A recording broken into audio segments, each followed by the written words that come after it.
early this morning. And we did tell you that we were going to come back on item D2 is the last item that's going to be on today's agenda. The way that we're going to conduct this is, because I've got maybe about 50 people who want to provide comments. I'm going to lose some board members about 4:30 and others around 6. I'm hoping we're not going to go that long. I am trying to keep it very tight to 2 minutes, and we have a timer on the screen. We're going to first have our staff, our land division staff, is going to do a very brief presentation, and then the Army, who's the applicant, is going to do a brief presentation. And then I'm going to take comments from everybody, both those of you who are here, as well as those who have signed up on Zoom. So with that being said, land division, is that Ian? Yeah. Okay, Ian, please proceed. Good afternoon. Okay, thank you. Good afternoon, Chair, members of the board. Ian Call with BLNR Land Division. Introducing item D2, which is one, an informational briefing update on the Army's training land retention effort for Mākua on the island of Hawaii and Kahuku, Wailoa, Pomo, and Mākua on the island of Oahu. And the second is to authorize the chairperson to negotiate, approve, and execute a contract for appraisal services to determine the fair market value of the land currently used by the Army. Just real quick, this item is brought before the board by request of the Army at the direction of the chair, so staff will defer to the Army for their presentation to provide more information about a potential land exchange as well as answer questions. Thank you. Thank you very much, Ian. I also want to be very clear what this is and what this isn't. This is an informational briefing. No actions are going to be taken. No lease is going to be issued. Nobody's giving me, the chairperson, the authority to go negotiate with the Army long-term leases. None of that. What this is, it's an informational briefing on the status of where the Army is in their environmental review process. It is also based upon the submittal and their requests. It's also to consider a potential land exchange. I want to be very clear. No lands have been identified for a land exchange. Okay. So it is not to exchange. Nobody's authorizing the chairperson to negotiate with the Army any exchange of land. The only thing this is to authorize the chairperson to hire an appraiser to value the land that we currently are leasing to the Army. So I just want to be really clear. This is not about the land board today. Their leases expire in 2029. So this is not about, some of us might not even be here when that happens. This is all about a procedural issue. So I want to reassure all of you, this is not about us giving up motocross. It is not about us giving Mākua. It is an informational briefing, okay? So with that being said, I am now going to permit the Army to do a presentation, and then I am going to then open it up for public comments. So, okay, Alice and Jonathan. Chair, thanks, and members, thank you all, and to the community, thank you for being here today and your involvement in this process. So, first, I'd like to express that despite differences, I actually believe that we do have a common goal, and that is the need and the care of the island. The Army has a special connection with the land because as soldiers we bear the responsibility of defending soil and the people that live on it. I'm going to provide a brief update on the environmental impact statements for land retention and begin a dialogue with the board, as the chair mentioned, and the community on the concept of land exchange that we initially discussed last October. Thank you to the members who visited Pohakaloa here recently. I welcome others to do the same as schedule permits. And finally, I'd like to thank the Governor and the Department of Business, Economic Development, and Tourism for establishing a military and community relations office. I think that's important in the way forward. Can I just, and I apologize for interrupting you. But I want to just be very clear for all the members in the public that's listening. So board members did go to visit PTA. They did, it was not a board meeting, so it's not as if, it was in compliance with the Sunshine Law. So no more than 2 board members could go at one time. So I just want to be really clear. I don't want you to think that we took the whole board went up to PTA and met over there, okay?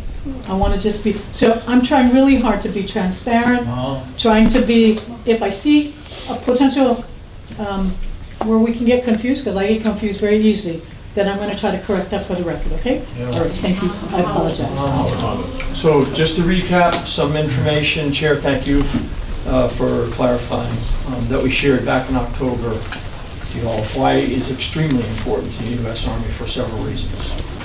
Our presence in Hawaii allows us to train and project military forces into the region. It also allows us to respond to natural disasters such as Typhoon Mawar in Guam, and of course the terrible and tragic fire in Lahaina. And it underpins the security of American citizens and that of our allies and partners in the region to maintain security and uphold safety and stability throughout the region. So it is vital to train here in the environment and in these conditions that we're most likely to operate in. Coming here to train alongside our partners strengthens our bonds, and it helps us deter and prevent conflict. Sometimes we're viewed as an instrument of war, and the reality of it is we want to remain an instrument of peace. Our collective goal is to maintain that peace and stability, even though we have to train and operate here in Hawaii. This is where we are on the island. If you can go to the next slide. There's 18 total sites spread across the island of Oahu. The key thing to note is that these sites, they are a few, and I'll go into a couple of them right now. Dillingham Airfield out on the North Shore is used by the Hawaii Department of Transportation. Currently working through a lease agreement on that location. The Pahuku training area has a large motocross track, and we will ensure that that continues to be used and available. Tripler Hospital is tied into the local hospitals in the area. It treats patients. Maybe most importantly, it looks after the veterans that are here in Hawaii, which are numerous. And it is also a hub for the Veterans Affairs Association and military missions really across the Indo-Pacific. And Schofield Barracks up in the Wahiawa area, that is where most of our people live and work. Next slide. We have some amazing staff that work at our various installations. And now that some have visited, I'll just go into a couple of locations to highlight a few initiatives here in Oahu. Koli Koli Pass. We have a memorandum of understanding with the state and the Navy to allow us for the use of that emergency evacuation for residents on the leeward coast. So residents are not restricted to just Farrington Highway, but can actually get through Schofield and Wheeler in an emergency. Cultural resources, one of the key efforts is protecting and preserving the cultural resources across Oahu and the Big Island. The Army manages over 1,800 archaeological sites, 2,000 historical sites that contain more than 10,000 artifacts. We do this with an annual cultural budget of $1.5 million, and that is on top of the labor costs of the people that are employed there. Our Cultural Resources Program routinely consults with more than 75 Native Hawaiian organizations and more than 20 interested parties. And my team also facilitates and allows access to the cultural sites on Army-managed lands, including the work that we do with Malama Mākua. Schofield Barracks Seed Lab is something up at Schofield Barracks. It's a one-of-a-kind barracks or seed laboratory for the Army. It has over 40 million seeds that allow us to grow and populate native and endangered species and plants. Our staff manages and protects over 120 threatened and endangered species. And we do this in cooperation with a team of 50 from the University of Hawaii. Of note, 80% of Oahu's protected and endangered species exists on Army-managed lands, and we see it as our absolute responsibility to care for that. Across Hawaii, both on Oahu and the Big Island, the Army has a $10 million annual budget for environmental stewardship, and that is on top, again, of the staff cost of labor. Moving over to the Hawaiian island, our primary location is at the Pohakaloa training area between Mauna Kea and Mauna Loa. Pohakaloa is the premier training area in the Indo-Pacific for the entire Joint Force. There's also a critical training facility for the Hawaii Army National Guard, Hawaii Emergency Management Agency, HPD, and firefighters from across the state. Simply put, Oahu is one of the most important training areas for our country and for the state of Hawaii. I spoke a bit about our cultural and ecological work on Oahu, and all that we transfer here goes over to the Big Island. So I do want to highlight two programs. First is the Department of Defense's Readiness and Environmental Protection Integration, or also known as REPI. It facilitates long-term collaborative partnerships to improve resilience, preserve essential habitats and natural resources, and promotes sustainable land near our installations. Through the Army, we've invested over $54 million in REPI projects throughout Hawaii into 2024. Our partnership with BLNR and dozens of other organizations to protect habitat, wildlife fire management, control invasive species has been quite strong, and I want to thank all of you for your support and partnership. Number two, emergency services. Especially in the wake of the tragedies like Lahaina, we are acutely aware and the need to support one another for fire prevention, response, and emergency services. To that end, the U.S. Army has a specialized wildland fire division based on Oahu that is responsible to assist in prevention of fires on Oahu and the Big Island. And on the Big Island, through an agreement with Hawaii County, we provide emergency response to off-installation incidents covering over 420 square miles of central Hawaii County. In 22 alone, Army first responders at PTA responded to 121 emergency calls ranging from lost hikers, wildfires, car accidents, and other injured individuals. And we regularly respond for helicopter fighting assistance, and will continue to do that with our abandoned buckets in water. Before I pass to Alice to go through some of the more technical details, I want to provide a brief update on the environmental impact statements. The Army's been actively working on land retention planning efforts since 2017. The Army published the PTA draft environmental impact statement in April of 22. However, DLNR Land Division asked for significant revisions on the subject to our second public review. Today, I can inform you that the PTA draft EIS will be republished in the next 2 weeks, and my staff reassures me that the public and agency comments have been adequately addressed. The second draft EIS documents will be available on our website, where comments can be entered into the record. Hard copies of the documents will be available at public libraries in Hilo, Waimea, Kailua Kona, and here on Oahu at the Hawaii State Library.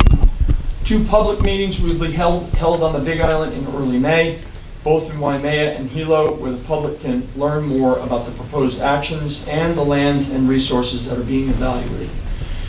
We will notify officials at the federal and state level, as well as Native Hawaiian organizations, other partners, and stakeholders immediately ahead of the publication. For Oahu, the Army plans to publish the Oahu draft EIS in early June 2024, just a couple months from now. To the subject of land exchange, I'll ask Alice to go into some detail here on the criteria we've discussed previously and what that may look like. However, what I will say is that I remain interested in a land exchange with the state for us to retain leased lands, not new lands. What we are discussing are lands we already occupy in exchange for parcels identified through specific criteria developed by DLNR. And we look forward to continue to working with you, Chair, and the board in the coming months and years. Alice. Thank you, sir. Sorry, excuse me, Chair. Yeah. General, you said that we're going to talk about a land exchange. Earlier, Chair, you clarified there was no such discussion or contemplation of a land exchange, and right now in my mind it's incongruous. So can you kind of clarify? I'm sorry if I confused you. So in October, when the Army came and did their briefing, that was presented. But they're still proceeding forward on land retention through leasing. However, the second portion of the recommendation, it is not to authorize the chairperson to enter into a land exchange, but it's to start the process to at least get an appraisal. We need to know what is the value of our state lands that the Army is using. So in order to even consider, and it's not just even a land, it's even a lease. Because I think we all agree, and I think even General Flynn will agree, The days of $1 are gone. Yeah. Nobody's offering, so we need to know what is the value of these lands so that we can determine what is one, either what are we gonna charge for lease, or two, what are we gonna charge for a land exchange? In the event that's decided, and again, we are far from that. These leases expire in 2029. I'm not even sure if we as a board are gonna be here at that time, but it's at least to continue on the process. So there, a land exchange is also an option being considered, but in order for us to even proceed down that road, we need to know at least what the value of the lands that the Army is currently using. So that's what, Okay, that's so, what so I to mean. be clear, the FMV fair market value assessments are only being done on Army lands which they currently lease. Yes. And no new- other lands no, outside no, of that? Yeah, no, Okay. no. Okay, Only thank you. lands that they. Sorry about that. Oh, no, and I apologize if I was not clear. Thank you to the board for this opportunity. I'd just like to start by briefly reviewing the proposed real estate action that is addressed in the EISs. There seems to be some confusion. Because the Army is not proposing any military construction or a change in the training structure, the EISs are limited to the real estate action and are technically administrative. Nonetheless, ongoing impacts from training and related mitigation and management measures are included in the analysis in the environmental impact statement.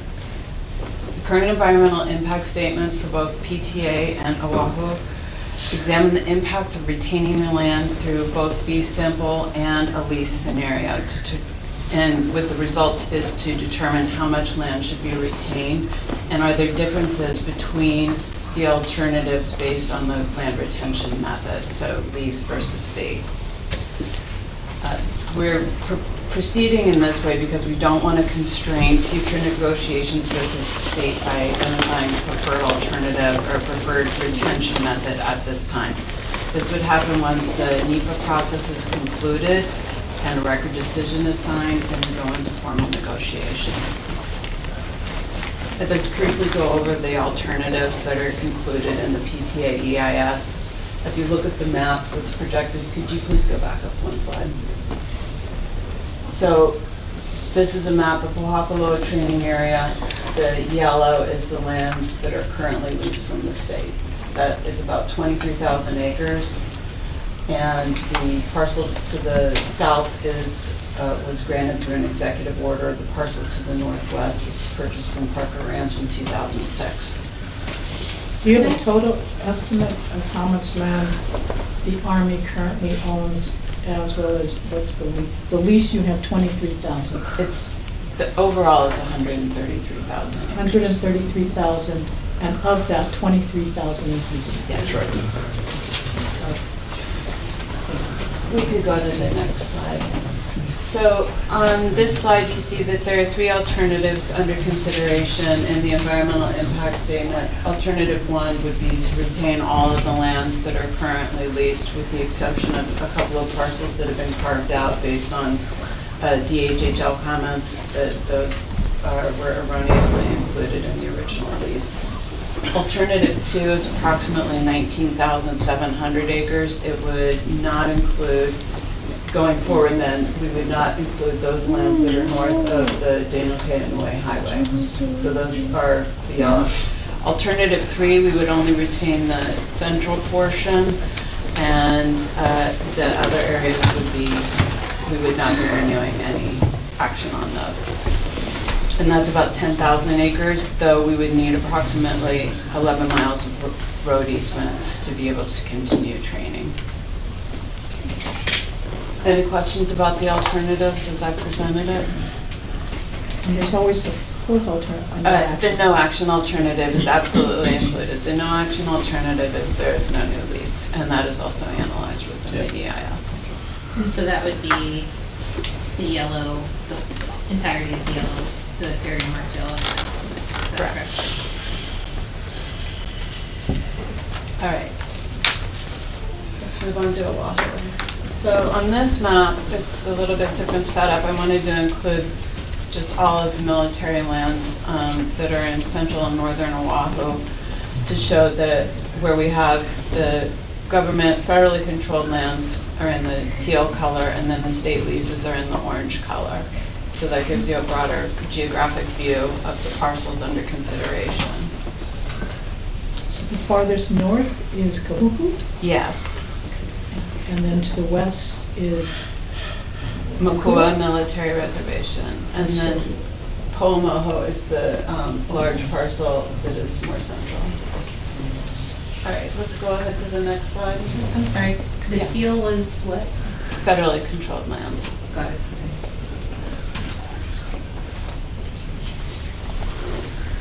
All right. For Kahuku training area, we currently have 2 parcels that are under lease to the Army. One is up in Kupukea, Tract A3. Tract A1 is closer to the shore there. That's where the motocross track is. The full alternative would be retaining 1,150 acres. That's the total of those 2 parcels. Alternative 2 is the just retaining the Mackay parcel of Tract A1, 450 acres. That is currently the working preferred alternative. So that will be included in the EIS. Moving on to Po'omoho. the preferred alternative in Kahuku is to return the Mākua. parcel to the Mākua. That's already in a forest reserve area, as it is. At Po'omoho, there are 2 contiguous parcels, the eastern of which has been nominated as a natural area reserve. The working preferred alternative would be to retain the western parcel, which is approximately 3,170 acres, 3,170 acres. And then on to Mākua. And Alice, when you say preferred alternative means you would return the remainder of the land back to the state? Yes. That's currently under lease, but not part of your preferred alternative? Correct. So when we say, for example, at PTA, our preferred alternative is alternative 2, the 19,700 acres, then we would not be not seeking to retain the other approximately 3,000 acres. And Mākua, there are 3 alternatives. The full retention is 782 acres, the modified retention is 572 acres, and the minimum is 162 acres. Again, the preferred alternative is the modified retention, which would keep the center tract and then the north and south tract. The center tract is what is currently used for training. And so the part that's shaded, that's the part that you would Retain. Yes. I'm sorry, I should have probably made that clear in the beginning. We had a comment on that yesterday. So yeah, the shaded area is what would be retained. So it just gets progressively smaller with the alternatives. Can I ask, when you say the preferred alternative, that's the alternative that the Army prefers based on need for use for training or whatever the use of the property is? Or I guess, what is, yeah. Yes, it is. Oftentimes the preferred alternative it takes into consideration results of the environmental analyses that have been done as part of the environmental impact statement. Once the public has an opportunity to review, I think it'll be somewhat clear that between alternative 1 and alternative 2 on PTA, there's not a big change. Between alternative 2 and alternative 3, there is a change because, can you go back up to that slide, please, in PTA? Thank you. Because on the far western side of alternative 3, we have a huge fenced conservation unit that we manage and would like to continue to manage for threatened and endangered species. So those are the kinds of things that get factored in when we make a decision about a preferred alternative. And the answer to this may be different for the different sites, but can you describe broadly what kinds of activities are taking place in the state leased lands currently? Sure. And what would be, the use would be under the preferred alternative scenario? The training will not change regardless of the scenario unless we get the no action alternative. Obviously, then it will change. Right now, the state leased lands at Pohakaloa have a number of firing points. That means that's where soldiers set up. It's really just small graded areas. It's very rough, rugged lava out there. And they use that to set up and do training into the impact area. Including live. Live ammunition, yes. Well, but, okay, so just to be clear, in the impact areas where the live ammunition lands, but if you look at the yellow, it's essentially the connective tissue between the northern training area and the southern training area. Why? Because Daniel Inouye Highway runs right through it. So it's an area where there's barracks in there, there's About the cantonment area. the cantonment area. We stage vehicles in there, there's an airfield there. And so it's, I don't know how best to phrase it other than it is a connective tissue of land and road and infrastructure that allows us to get back and forth between Kamuku and, I'll say, Oakaloa training area proper, the main part, because in the impact area, that's where munitions actually land. Does munitions land on state land or on land that's owned by the federal government? And the airstrip is on, whose land is that on? Federal. That's our, but it's in that That cantonment? connective tissue. And then same question for the training lands?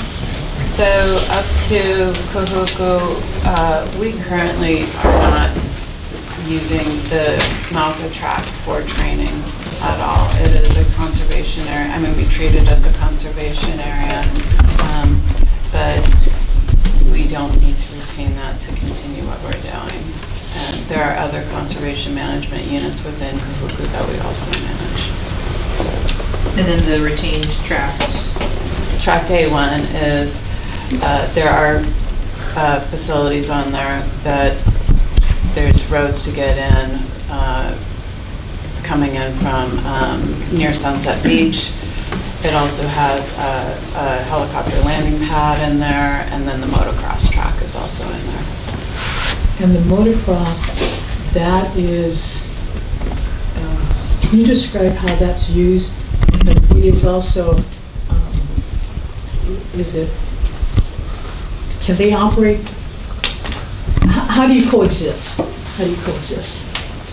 From my understanding, So there's scheduling that goes on. Okay, I see. So when they have races or they just want to use it, then we deconflict that with training schedules. It depends on what we're doing. Okay. Because some of the motocross can be running while we're out there training. Sometimes it's not. Although sometimes if we have a larger exercise out there and we put larger amounts of people and helicopters, then we coexist and cooperate. In fact, one of them just mentioned, I think one of the public members mentioned, that's when we have a larger training exercise, they go fix their bikes and then they come back in. So you guys coordinate? Yeah, it's all coordinated through our training division, and they're aware of when we're going to have larger exercises out there, because we inform the public when we do larger exercises because of noise from helicopters and then troop movements on roads. No live training on the area of the one? Okay. No, live people, but not live ammunition. Okay, helpful. All right. And then, sorry, same questions for Mākua and the Schofield.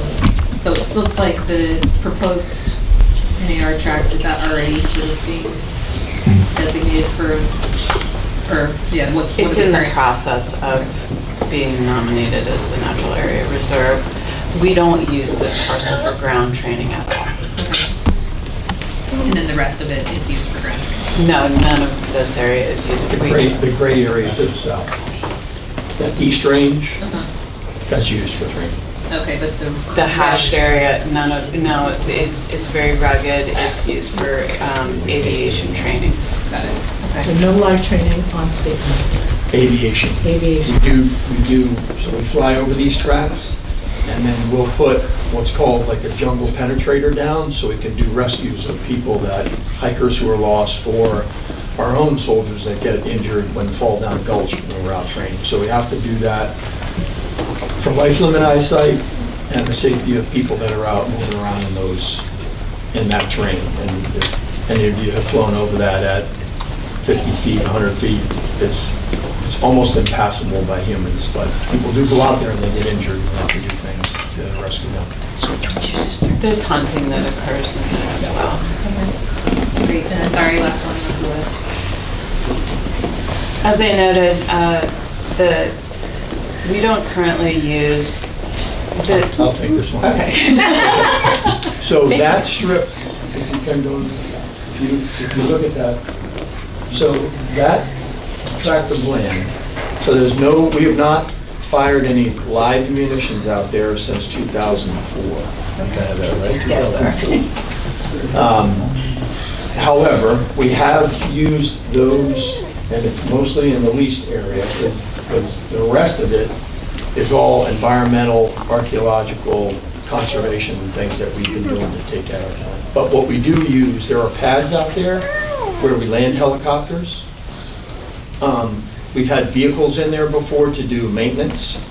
And we also fly our unmanned aircraft out there because the airspace above that land is we can fly unmanned aircraft out there, so our ground pilots can practice flying those vehicles around in that airspace, because we don't have to deconflict that airspace with Honolulu International Airport, because the airspace is controlled, because we're in essentially the valley to fly those. Got it. So like the hatched section in the alternative 3, that would be like the pads. No, the pads are to the right, that they're probably on the green federal land in there. Okay. I don't have the pads on there, but Yeah. it's as you can see, it's kind of very close quarters with federal land and leased land. Okay, thank you. Any other questions about the alternatives, or, okay, I'd like to just briefly talk about land exchange, because there seemed to be some confusion the last time we were here. The land exchange concept is that the Army would retain portions of the state lease lands currently being used by the Army.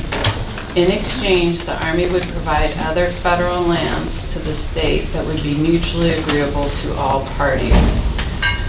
During the early planning phases, the Army had some preliminary discussions with the state regarding this concept. During those discussions, the state provided some criteria for consideration for parcels for exchange, and these included the following: high cultural value, natural resources conservation value, large acreage, location or infrastructure that allows for development, agricultural land with legal access to water, and land for public purposes.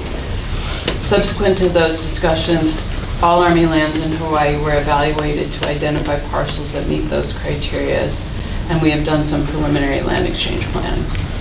If other criteria should be considered, the Army welcomes both the board's and the public's input. And I just want to clarify, Alice, when you say there's been preliminary land exchange discussion, that's not necessarily been with BLNR. Mm. That's been internally amongst looking at what lands may be available. But we have had discussions regarding land exchange, but we haven't really gotten into the specific properties. Correct. No properties. We have not identified any properties. Nor have we identified. Nor have Right. Right. Which is an important point, because Right. I mean, it's a conceptual thought. Okay, I just want to be really clear, I mean, what this is and what this isn't. Okay. We're really looking to understand if there are other criteria we should be considering that would be of interest to the state in addition to what I just described. No, I appreciate that, and I think that's part of the discussion with the land board too. Ultimately, the board will make the decision, not me, not you, but whoever sits on these chairs will ultimately make that discussion. And I'm gonna, in full disclosure to everybody who's sitting here, I as a director of the Department of Land and Natural Resources, I am willing to explore this discussion. They have present use of land now, 65 years. Now, even if the decision was, no, Army, you have to leave. The land that they're gonna leave us, we have to clean it up. So on the other hand too, is if we extend the lease for 65 years, we don't get to use that land. So again, I'm not making a decision, but I am trying to keep as many options open for the department and for the people of Hawaii. I recognize not everybody's gonna agree. I totally get that. But I am exploring, at least taking into account what options we have, and to at least start exploring that from a real estate standpoint, i.e. doing an appraisal, so I know what value we're talking about. I also told the Army, it's gotta have a public benefit, in particular to the community that's being impacted, whether it's Mākua, whether it's Kahuku, whether it's PTA, but it also has to have, and I guess those would be another criteria, that there does have to be a community benefit to those, a benefit to the communities that are being impacted. But no decision has been made. That, you know, like I said, I cannot make that decision, but I am interested in exploring all of the things that we need to do for both the leasing as well as for the potential option for a land exchange. Because there will be so many other people that will have to weigh in on that, whether it's obviously the community. We're gonna have to make sure you guys participate in that discussion, but we're not even there yet. I just need to know, what kind of value are we looking at? You know, and so again, I just want to be really clear with everybody. We are not engaging in any discussions on a land exchange. We're just looking at what are the options and what do we need to do to even begin to have those discussions. Okay. A follow-up question to that, Chair. So the fair market value assessments that I guess you're starting. Well, if you give me, if we can hire an appraiser. Yeah, if we can hire an appraiser. Is that assessment for fee simple or rental condition? It would probably be for fee simple. Well, the fair market value is going to be the value of the land that's being leased to them right now. So it will. Yeah, but the assessment is really fee simple or rental assessment. It, I think, I don't know if it necessarily makes a difference because. It does? Well, it will have to take into consideration what is, no, you raise a really good point. That's a really good point. It could make a difference whether it's fee or lease. So I think what we're looking at is a range, but probably fee simple. Because if we're going to give up something and get something in return, it's got to be a fee simple exchange. So I think your question is a really good one, and it probably will be a fee simple. So would that include all the infrastructure on the property? And then the fee simple? Well, so that's a, yeah, so I don't, for example, on your cantonment area, that PTA, you're right, there's a lot of structures on there. I think those things would be considered, because if we had to remove all of that, or if we had to clean all of that, what would that cost us? But these are all instructions that we provide to the appraiser. Some of that is totally above my pay grade, my understanding. But I mean, there are appraisal standards that an appraiser will use. But I think Kaiwi's point is a very valid one.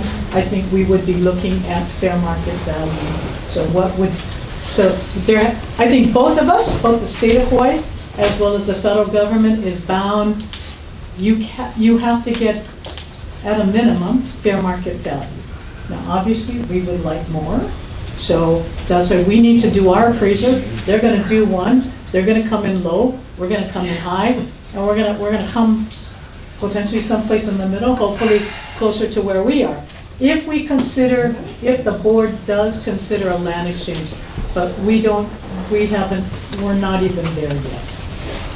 Cindy, were you finished with your Alex. I'm sorry. I was close. I said too close. That's why. You're right. Are you I finished? can- That is- Yes. Okay.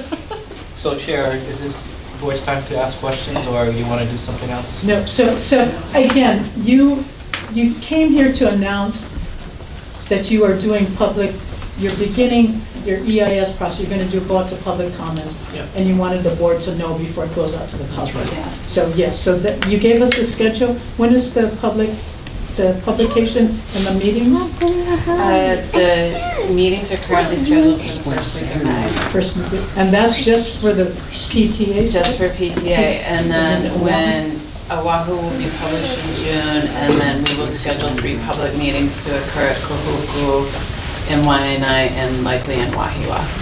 And I, in all full disclosure to the board and the public, this is taking a tremendous toll on BLNR staff. They have actually, many of them are going to mutiny on me because I'm asking them to do a lot. So I am trying to be very cognizant of that as well. But they are, in addition to everything else that Land Division is doing, so they have been reviewing very closely the environmental document.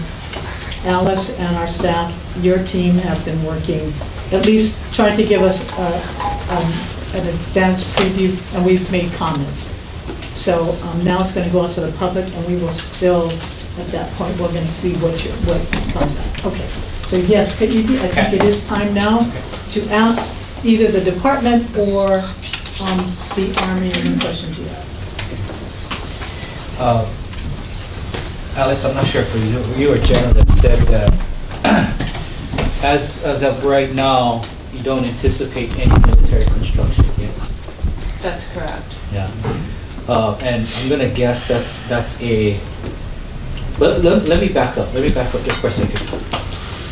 I come from my family, my mother has 12 brothers and sisters, all Hawaiian. They all served. So I just wanted to throw that out there because I do acknowledge and respect the value that they were Army, Marines, and Navy.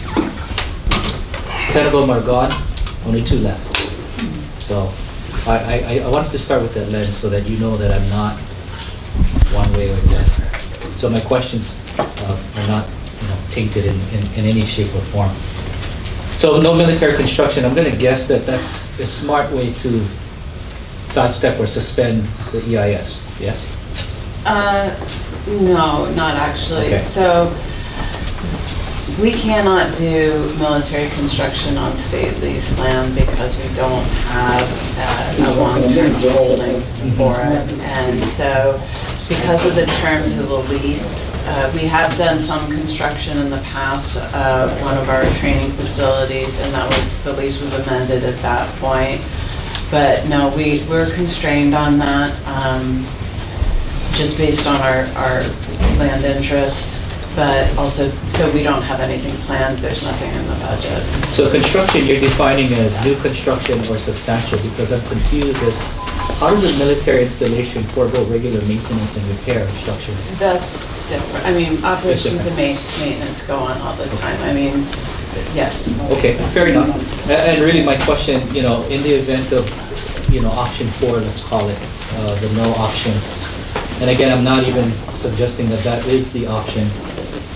I'm a little concerned that when if the baton is passed and there is no effective, real maintenance of the structures, and I guess I heard this correctly, the state has the responsibility then to ameliorate or clean up the lands, right? Actually, per the terms of the lease, for Pohakaloa is, at the conclusion of the lease, we would be required to do some reforestation where vegetation has been destroyed, removal of structures and signs as feasible, removal of weapons, shells to the extent possible. So that is to the Army to take care of as we go through the handoff. So we would do that through negotiation with the BLNR. Okay, can you clarify what you said about? Yeah, so I said when we're doing an evaluation, an appraisal, Mhm. it would also have to contemplate, because I think the question is, does it include the structures? Right. So part of the appraisal would be, in determining value, what would be the cost to remediate? And that could be an instruction to the appraiser. I do want to clarify also another thing. Under our lease terms and under a recent Supreme Court decision, the Ching decision, The state is responsible to monitor and ensure that they're complying with the terms of their lease. So, we are, our department, cultural resources, historic preservation, maintenance of cleanup, we are responsible, so long as they have a lease, to monitor their compliance with those provisions. Not wait till the end of the lease, but we have an ongoing obligation. Okay, thank you. Last question is for now. Thank you for the maps. Very helpful. But it appears that the state-owned land is a relatively small piece of the federally managed lands, right? The yellow versus, I'm colorblind, so I take it with yellow versus, right, okay. So, and maybe this is an unfair question, but it's a loaded question. What % of quality training is diminished should these small pieces of land be returned to the state? Under the no action alternative? Right. There would need to be a reconfiguration of the training space, and I'm not sure how feasible that would be. There's also safety concerns that would be involved in that because of the regular types of training that the troops are supposed to go through in order to make their training requirements. You see the logic of my question, though? I do, If I it do. was like 40%, 60%, major hit, major. But if we're talking less than 10%, I'm just curious, how does your training suffer as a result of losing less than 10%? I mean, I'm a general plan, and I'm not here advocating one way or the other, but I know at the last presentation, you spent some time explaining the critical,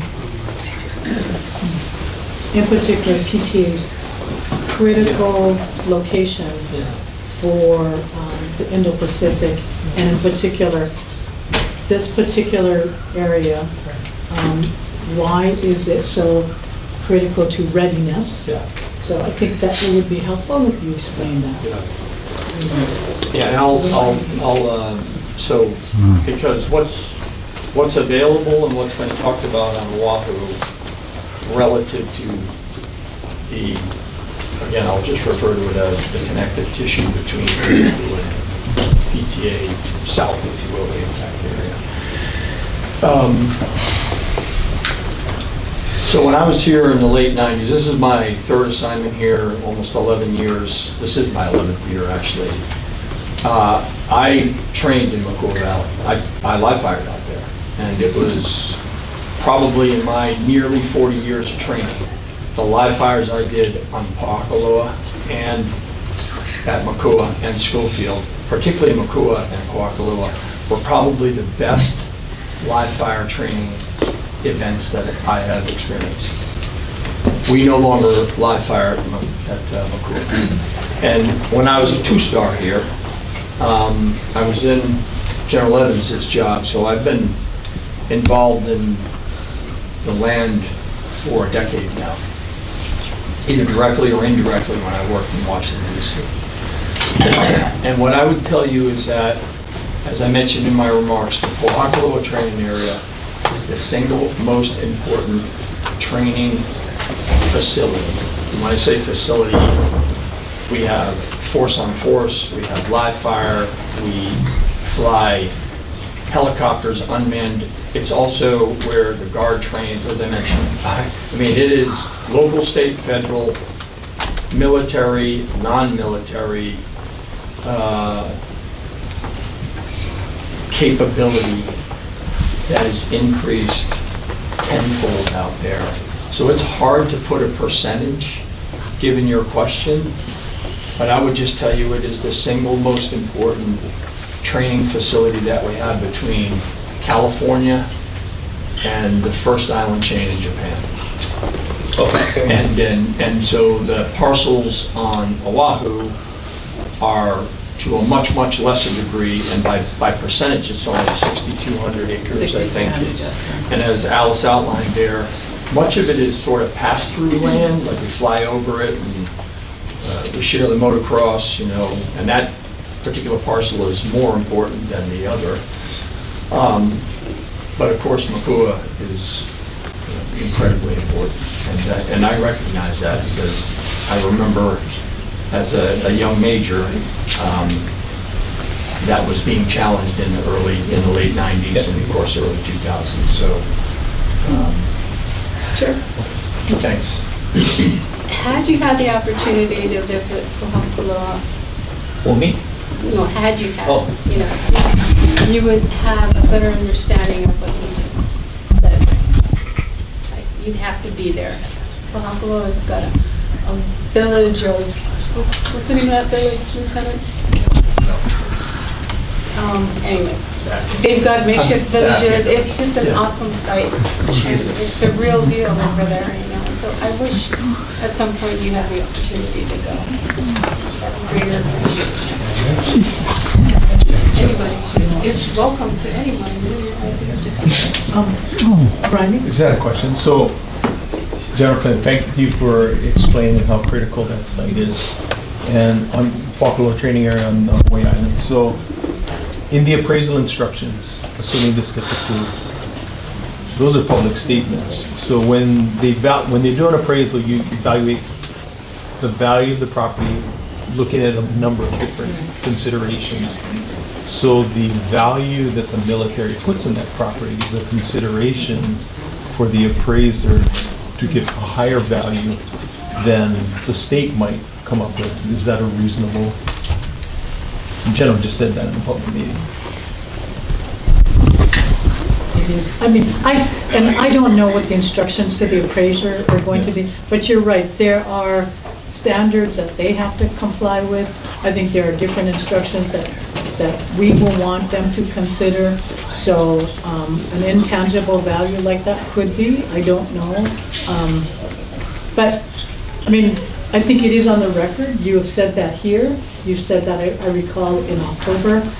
So I told Governor Ige that in 2014 at Mākua, because when we can no longer live fire at Mākua. So we had 3 places to conduct live fire training here: Schofield Barracks, Mākua, and Pohakaloa. When we can no longer live fire in Mākua, there's only 2 places to do live fire training. That is Schofield and Pohakaloa. And we can't use all of our weapon systems at Schofield because it's too small of an impact area. So we can't use some systems that we have at Schofield because it's a tight piece of space. Where on Pohakaloa, that's 133,000 acres, and the impact area is enormous. And the airspace and all of the, again, it's hard for me, Riley, to your point, which is a great point. I don't know if I can put a price on it because there's not an evaluation in a real estate clause that says the value of the training is X. Right? Well, in real estate, it's location is everything, right? And I mean, the things that you're saying about how unique it is and the capabilities that it provides you just increases the value of the property. Right, and I would say that, police, fire and rescue, National Guard, Marine Corps, everyone uses it. It's not just the Army. We actually we manage it, we look after it, we invest in it, we're stewards of it because it's important to us. Sure. That's how important it is. Right. And recently you had some paratroop training that I think the folks that were jumping flew from Oahu, but originally that was planned to be a deployment from Alaska. Well, no, they did fly from Alaska. Oh, they did? They flew from direct Alaska. flight, and then they jumped out of And they jumped out of C-17s. Okay. And then they trained at Pohakaloa for a couple of days, and then they went to Hilo, reloaded those aircraft, and flew back to Alaska and jumped into Alaska. I mean, very unique training opportunities, Very. right? I don't, board members, I don't know if you've got any other questions. I know these people have been waiting for a long time, so I do want to give them an opportunity. And again, no action item other than if the board would consider the appraisal. So with that being said, thank you very much, General and Alice. You may want to stick around a little bit longer in case we want to have additional questions, but I am going to start off first with the people who have signed up and who are here, okay? So, the first one I got is Mickey Enoy. Oh, Mikey. Mikey Enoy. Mikey. Oh man, I didn't know I was going Michael first. And Daryl. Daryl. Ooh, I apologize in advance. I have a newness. Okay, so those are the first three. Okay, I might go like 15 seconds over. I'm gonna try to be fast though. Okay. And I don't need a notice for the 30 seconds either. Okay. Aloha, my name is Mikey, and I'm a filmmaker and community organizer. I can't express all my feelings about the U.S. military in under 2 minutes, so instead, I'm just gonna tell you about what my day was like yesterday. It was a great day, although it may not sound like it at first. I started the morning by checking my phone, which has become a viewing portal into the ongoing genocide of the indigenous people of Palestine, where weapons like the ones the U.S. Army trains with in places like Pohakuloa are shipped to Israeli occupation forces on our dime and in our name to rain death on Gaza. Next, I drank my morning coffee while admiring the mono'oku circling the trees outside my home, trying my best to suppress the invasive thoughts about the various military contaminants like PFAS contained in the fish those beautiful white terns feed their chicks every day. Later in the afternoon, I filmed an ensemble singing the Queen's Prayer in front of Mākua Valley as military helicopters trained outside. Despite many members of the group being Native Hawaiian, we had to film from the other side of the barbed wire fence line because it was not a scheduled access with the U.S. Army. When I got home, I scrubbed through hours of archival footage documenting the 2003 fires in Mākua, intentionally caused by the U.S. Army, that burned so completely out of control that smoke from the blaze blacked out the Vioka and a point from the shoreline. I ended the night cooking enough Portuguese bean soup to feed 50 people, to bring to a mutual aid event this Saturday to Kapilina Beach Homes, where for the past 3 years, Red Hill affected community members provide their neighbors with clean drinking water alternatives, whilst continuing to endure ongoing exposure to a water system contaminated by the US Navy's catastrophic jet fuel leak back in 2021. I still consider yesterday to be a great day because it was a day I got to connect with Aina and the Oiwi protecting it. It was a great day because I saw it all through clear and open eyes. It was a great day because I was able to help in small ways to fight for the community I love and the Aina that feeds us. The U.S. military is an enemy of the Aina and everything that is fed by it. The U.S. military is not a good faith partner. They exist solely to secure profit through plunder. They protect capital, not people. To move forward with an appraisal is a death sentence for any of the lands in question. The minute you ascribe a dollar value to any of that priceless stolen land for the purpose of a swap, you condemn those lands to desecration, despoliation, and destruction. To the members of the board, I hope you all decide to do the right thing here, and I mean this as more than just an empty platitude. I hope you all have a great day. Malamai. Whatever coffee you're drinking, give me a cup. It's gas station energy. But I appreciate the articulation and the visualization. So I know I got like 50 people. Yeah. Okay. But thank you, Mike, and thank you for your patience today. You've been here all day, so thank you very much.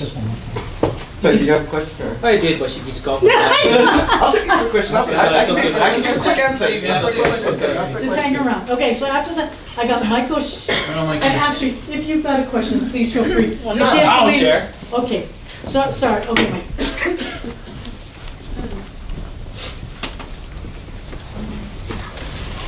I just let Chair know that the AC is as low as it will go. I checked. I know it's getting hot in here, but yeah. So I tried to make it cooler. Okay. So speak fast. Okay. Michael Shim. I'm just here for information for the motorcycle community. Okay, thank you. Daryl.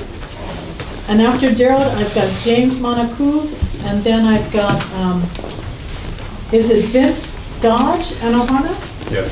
Okay, James have to go. Yeah. Oh, okay. All right. So go ahead. Hello, I'm Yeah. Daryl McConaughey Nunes. I am opposed to going forward with the appraisal. I feel that it is detrimental to Hawaii and its citizens. Currently, the military operates and occupies 21% of Hawaiian lands. That is more than any other state in the Union. So if you're to take 21% of Texas or California, that is a giant chunk. I feel that we should be demilitarizing, so any proposal to do that, I am definitely on board. I should feel that we look at the numbers and then move forward. Oh, one more thing. I have heard something with this. The litter left behind by the military. They do not malama the aina like they say they do, and I wish that they would honor that going forward. They've left behind razor wire, paracords, shell casings, and MRE trash. And that was up 2 weeks ago. Thank you very much. Thank you. James, and then Vince Dodge, Daniel Anthony, and Palka Ohu. Okay? Sorry. Vince Dodge? Yeah. And then James Manaku. He left there. Oh, I'm Who sorry. left? He left. Okay? Yes. Go ahead, Vince. Mahalo nui, and aloha kākou. Aloha. Thank you for this opportunity to have a chance to share, and hopefully to put a little water on the seeds that connect us all. There's going to be, I think, really good testimony about why this idea of appraisal and land swap is a no-go. I'm here on behalf of Malama Mākua, an organization on the west side, as well as some of the farmers in the packing shed at Kahumana, and my extended ohana, some of which are here. My son and daughter-in-law and 4 of my mo'opunas are here as well. We have Deep Pilina with Mākua. And I'm just going to speak specifically kind of on Mākua because that's where the connection is the strongest. And these lands, you know, how to sum it up in this short amount of time. I think I just want to start by saying, you know, Uncle Eri Ka'anana, he taught us the greeting, aloha kākou. And that kākou is inclusive not only of human beings, but of all living things. Because we share the aina with all living things. We are part of aina. Aina is part of us. You know, really the opportunity I see today at this point in this discussion about military lands, that in the case of Mākua, the Army has held hostage for over 80 years, after they promised to return it within 6 months of the end of World War II, in the condition that they found it. The real opportunity here is a discussion to sit down, and I'm so glad that the team is here and the good folks in the Army are here, because it's really an opportunity to sit down and look at how are we going to return, repair, and restore the aina. I know you folks are concerned about war. We are too. But we have to stop making war. We see what's happening. We see what's happening in Ukraine. We see what's happening in Palestine. You know, all this talk between US and China. Who wants a war with China? That's insanity, people. You know, we share the earth. War and the training for war is so destructive. So I'll give Uncle my 2 minutes, so if you can give him 2 more minutes. Okay, so, and Lena, take my name off and then give him Lena. my 2 minutes. Okay, Lena. All right, so Uncle, if you want to speak. thank you, Lena. Yeah. I'm sure that we all know in this room that we are all connected. We're all connected as people. We're all connected as living beings. And we are all really intelligent people. That's why we're here today. We're also here because Aina has called us here. Whether we're paid or not, we're here because Aina has called us here. Because we are her sons and daughters. We all are connected by that. You know, and we see the condition of the world we live in, gentlemen, ladies, Kanaka, friends, family. You know, we have to change our practices. We have to change our mindset. And here is an opportunity. Lands that have been desecrated, that are coming back. In December or late November, the Department of Defense made an announcement to the federal court in Hawaii that they would no longer now or in the future use Mākua Valley for live fire training. They were following the directives of the Aina. Mākua Valley has made it very clear to us that she is a peak of peace and justice.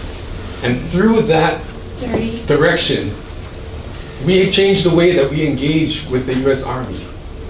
We're partners now in cultural access in Mākua Valley. We have good, strong relationships with the Schofield Army Garrison and all the cultural support, Army cultural support group in Mākua Valley. And we have begun together to start the reforestation of Mākua Valley. Very quietly, but we're beginning. This is the opportunity before us today. So thank you so much for this opportunity Mahalo to you. Thank you. to share with you all. Mahalo for your good Very work. quietly, not anymore.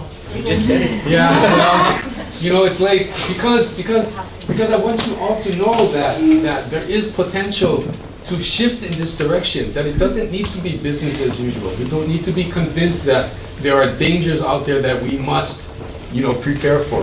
There was no standing army until after World War II. No standing army in America. Oh, thank you very much. Daniel, Anthony? Oh, you want the whole arm, yeah? Well, she get 8 minutes, but I only gonna take 2. And I appreciate that, brother. I appreciate that. I bring you guys my 2 most sacred stones. My name is Daniel Anthony. One of which is the Imu stone that cooks the food for my family every week.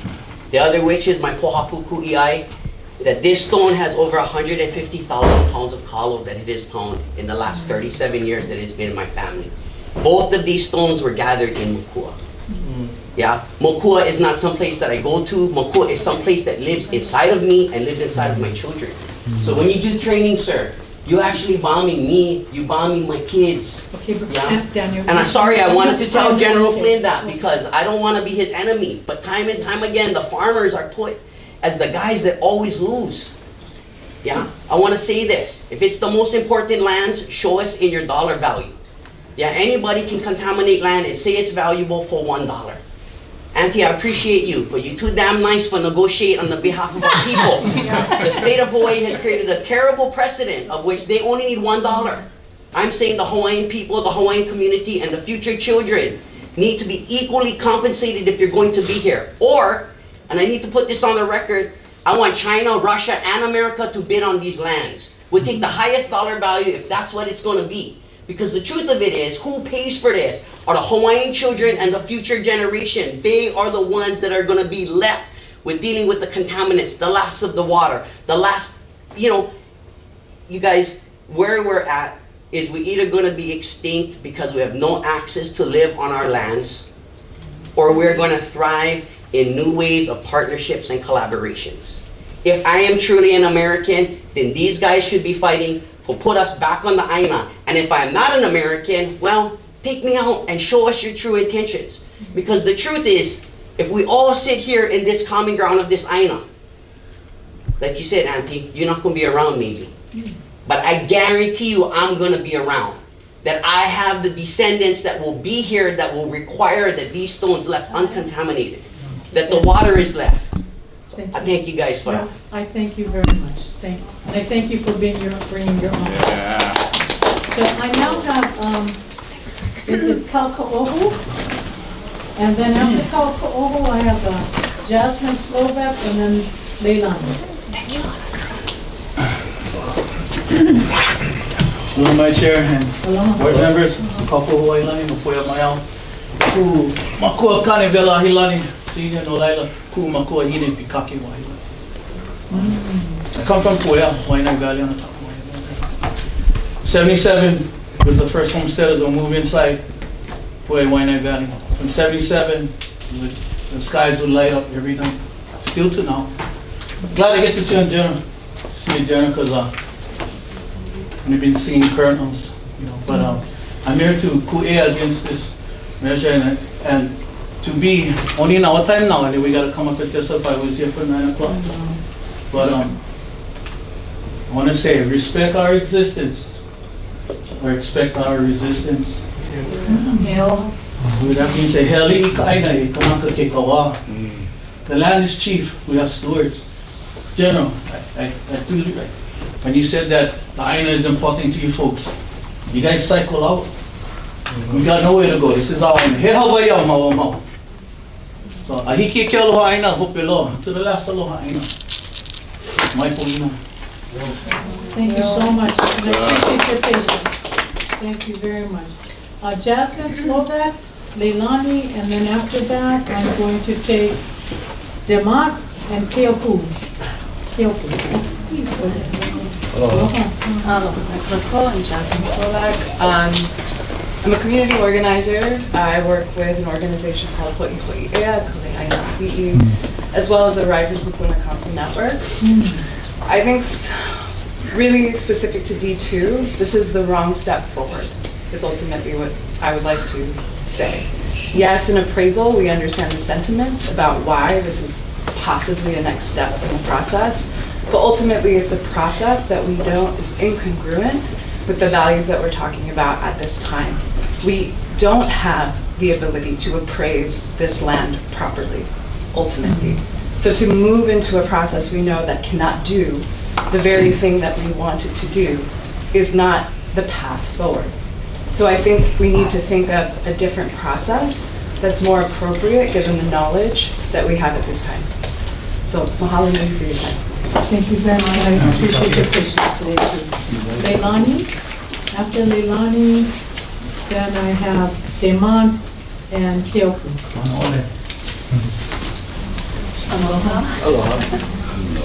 I'm Leilani. Thank you.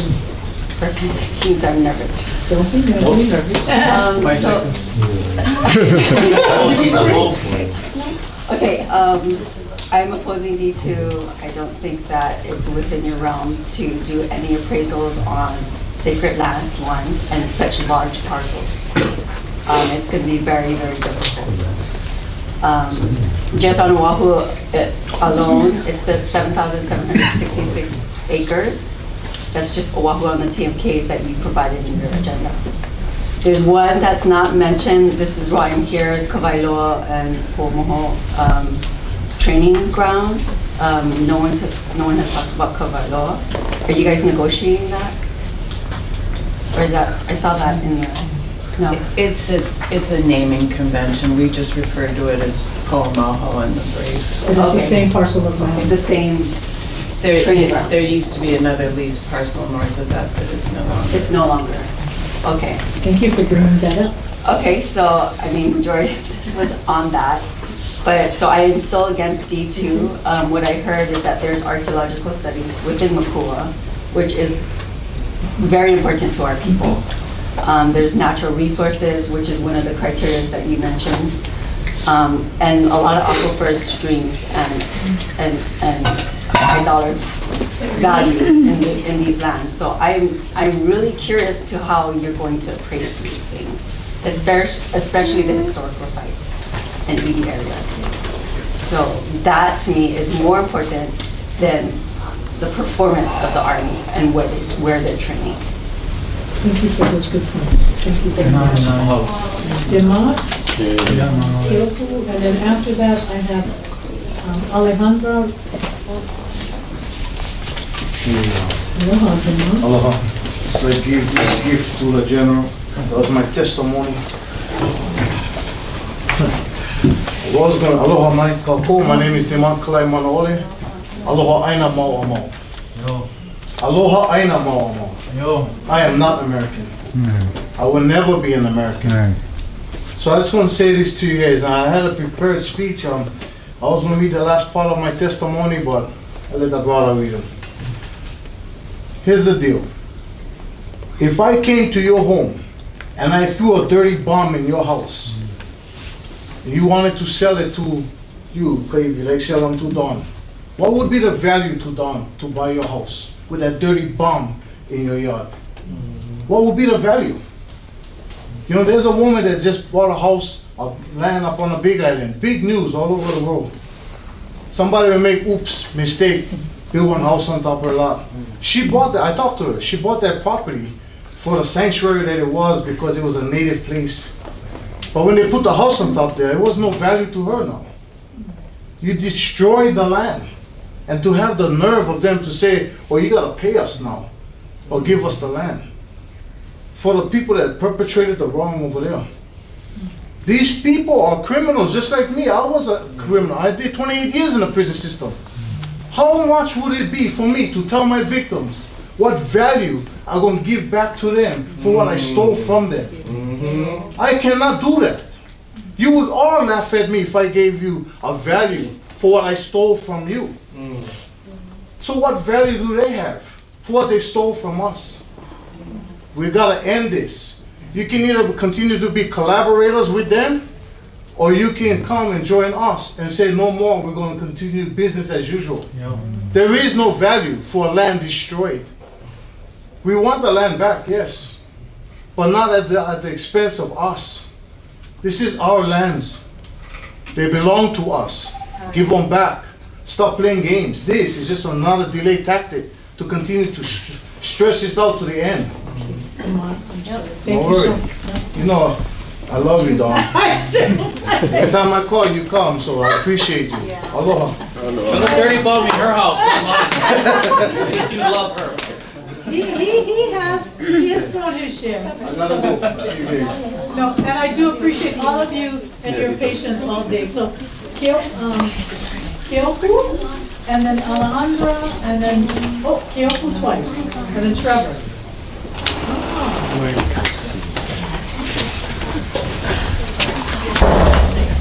Hello, Chair, members of the board. My name is Keopu Relitz. I'm here on behalf of the Office of Foreign Affairs. I'm the Director of Advocacy. We gave you information. So we sent you our testimony late, but I'll make sure that your secretary has the copy of it. I just want to give a brief highlight of the comments that we wanted to provide. In particular, we have some concern over delegating the complete authority for negotiating, approving, and executing the contract for the appraisals. In particular, we think it is very important that the board retain some of that oversight authority. So it's not to say that you wouldn't delegate some of the authority, but that we would have the ability for the board to check in, to have some level of oversight and some ability to take action on the services. The biggest thing is when we think through, it's really rooted in the fact that when we as Hawaiians think of our lands, think of the military occupation of our lands, we think of it as a century and a half of hurt and eha. And so I want you to remember that as we start to heal relationships within the state and across parties, what we need to do is build trust. And that is done through transparency, that is done through the ability for the public to comment, that is done through the ability for us to have some trust in you that you will have oversight, that we won't get to the end of the appraisal and only then have the opportunity to say, hey, we had some issues with this contracting process. And so I just wanted to share those. There's a couple other comments and things that we want you to consider as you move forward in this process. I'm also here to take any questions. We do stand as partners with you. We know that it is your obligation to consult with the Office of Foreign Affairs, and we stand ready to support you. I've appreciated. Mahalo, Keopu. I have a question though. Sure. What is your sense of where the board is, the OHA board is? Are they unified in this advocacy? So our board has not taken a position on land transfers or lease renewals, and we do have to move forward with board chair approval before we provided testimony for you today. So I can assure you that we have board chair approval for our testimony, and that's why we wanted to make sure that we were approaching our comments in a way that gets us to a point where we ensure that Native Hawaiians continue to have a voice in these discussions. And I think that is something that our board has been behind, is ensuring that we're always a part of the process, that our community is always represented, and that in particular the lineal and cultural descendants are consulted in any of the lands that might be in question. So I think I feel comfort in saying that I believe the Board of Trustees, so long as we're coming to this board and asking you to consider Native Hawaiian voices and ensuring that we're at the table to have those discussions, then yes. But our board has not taken any position, to my knowledge, on any of the lease renewals or the land transfers. Mahalo, Keopu. And I just want to, for the record, my position as the BLNR chairperson, that is their obligation to be meeting with lineal and cultural descendants communities. We are the regulator. We have to review their EIS and all of their documentation. So I believe that is the Army's, clearly, that's why we like to have these informational briefings. It is an opportunity for them to hear from the community, but at the end of the day, I look at them and say, you have that obligation to ensuring that you're meeting with the community, and the board will evaluate that when the matter comes before. Clearly not yet, but I think too often we end up shouldering the responsibility of the applicant. And I don't think we want to be a buffer anymore between, they need to, and I really appreciated Vince's comment that they're, at least they're talking story. They may see things differently, but at least they're talking story. So that was just my comment to you. But thank you. And I appreciate your patience today. Yes. You have been here. Yes, So and thank you. I will say that we have supported even the legislation, the bills and stuff to make sure that whoever it is, that those conversations are ongoing. Because that's what whoever's making decisions, whatever decisions are being made, that we're going through all the analyses that are Yeah. required. Thank you. Yeah, and of note, since you're here, Keopu and Oha, I'm reminded that Army ACOG, I was there at Oha, when we negotiated with Army for Kukaniloko and the Galbraith Estate lands, which is Wahikapu, right? I mean, so there have been steps, and I'm not supporting or advocating in any which way, but there have been steps in this long path that I think has been done in good faith. To return Kukaniloko to the Lahui is huge. Our chiefs are born there, and chiefesses. So, mahalo, Keopu. Thank you again. Alejandra, and then Trevor, Alex Miller, Chanel Kalekini. I'm just here to observe. All right. Alejandra? Yeah. Thank you so much. Trevor Atkins, are you here? Alex Miller, are you here? Chanel Kalekini, are you here? Please come on up.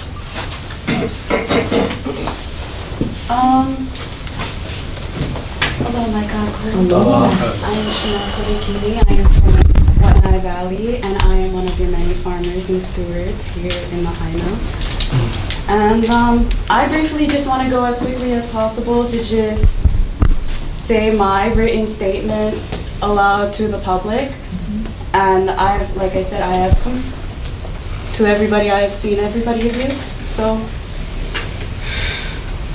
honorable board members, on behalf of the Hawaiian people and our deep-rooted connection to Mākua Valley, for generations, Mākua has been more than just land. It is the heart and culture and the respiratory of our history and the essence of our identity. Military occupations in Mākua Valley has inflicted irreparable harm upon the sacred land. We have witnessed the desecration of sacred sites, the pollution of our natural resources, and the disruption of our traditional practices.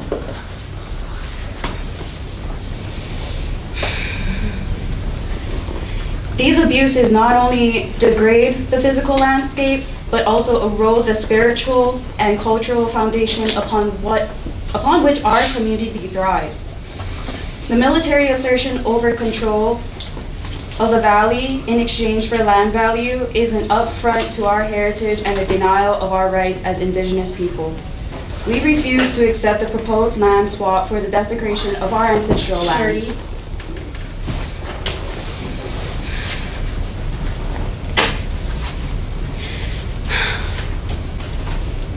Allow the Hawaiian people to heal ourselves by healing our Mākua. We demand the immediate return of Mākua Valley to our rightful owners, the Hawaiian people. We call upon the members to recognize our sovereignty and respect our inherent right to our stewardship over our lands. Chanel, your time is up. You can refer to your testimonies. Thank you so very much. And I appreciate your patience as you've been here all week. So thank you so much.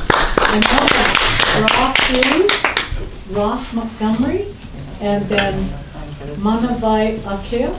Okay, Brock? Hello, my name is actually Josiah. Sorry. Josiah, all right, I apologize. So I noticed that the military all got here at around 3 o'clock, which means that I think they probably were having a time that they needed to be here. It'd be cool if next time that we could have like a time for that too on the agenda just for us. First off, the military, the general sitting here saying that they care about the INA, which I think is funny. I don't think that's true, and to say that with a straight face to me is crazy. Also, using a little Hawaii in a statement once does not make you more relatable to the Hawaiian people. Now, in regards to the future land lease, renewal, or possible exchange that will come to be in the near future, I don't think that we can ignore the history that we have with the military. Where the military has mishandled and desecrated our sacred land, we still feel it, right? Incidents like what happened at Ko'olave, that left land uninhabitable. Red Hill, where negligence led to poisoning our water and endangering our people. We can't afford to gamble with our environment, our culture, and our future. Giving use of the land to an entity with a track record of disregard for our natural resources and cultural heritage is not just ill-advised, it's a betrayal of our values and a threat to our existence. We must learn from the past to safeguard our present and future. Let the voices of the people be heard loud and clear. Our land is not for sale, our heritage is not negotiable, and our future is not expendable. Thank you. Thank you very much. We have Ross Montgomery, and then Manavai Akea, and then is it Reed Cobian? Well, this is just here for information, thank you. Okay. Manavai Akea? Coming. Thank you.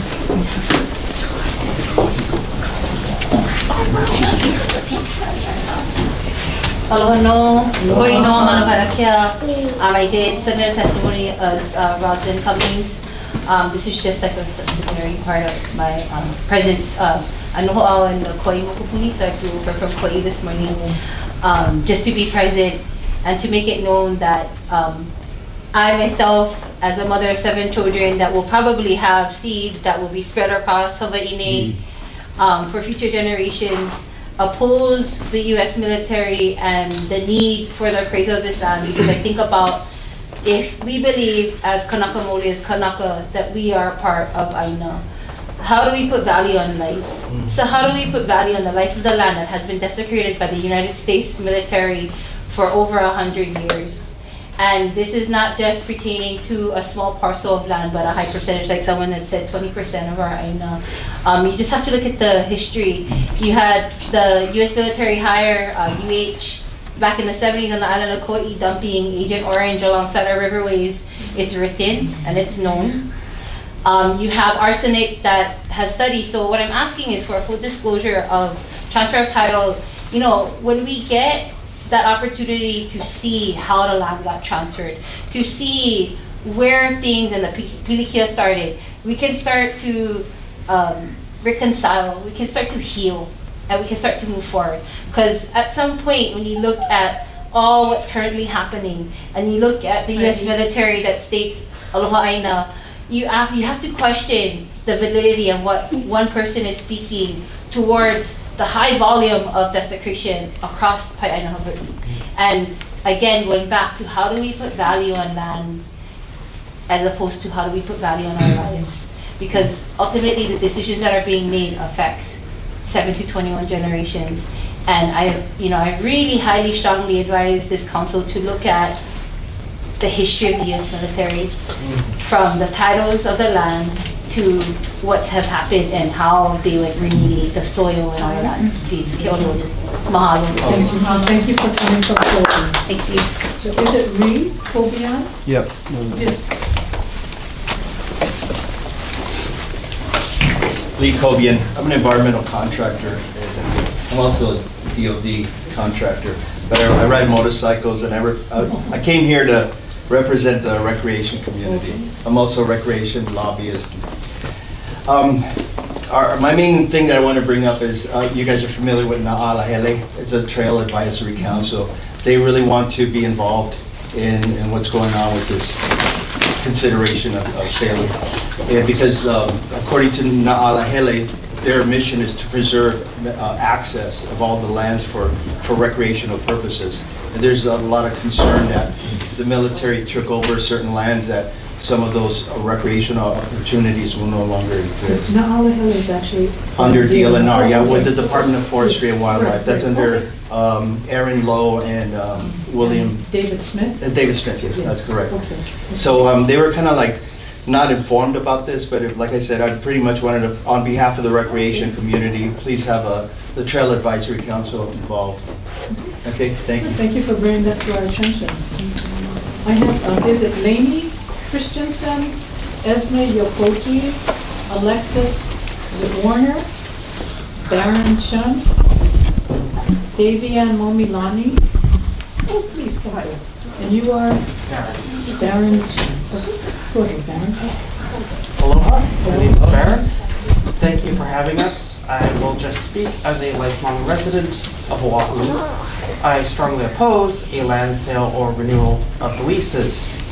There doesn't seem to be any way that acquisition of our land and natural resources by the U.S. and its military would actually benefit the people of Hawaii, especially given the U.S.'s track record of bombing said land in weapons tests and exercises and contaminating an aquifer under Red Hill to the point it has harmed and is likely currently harming people on its water lines.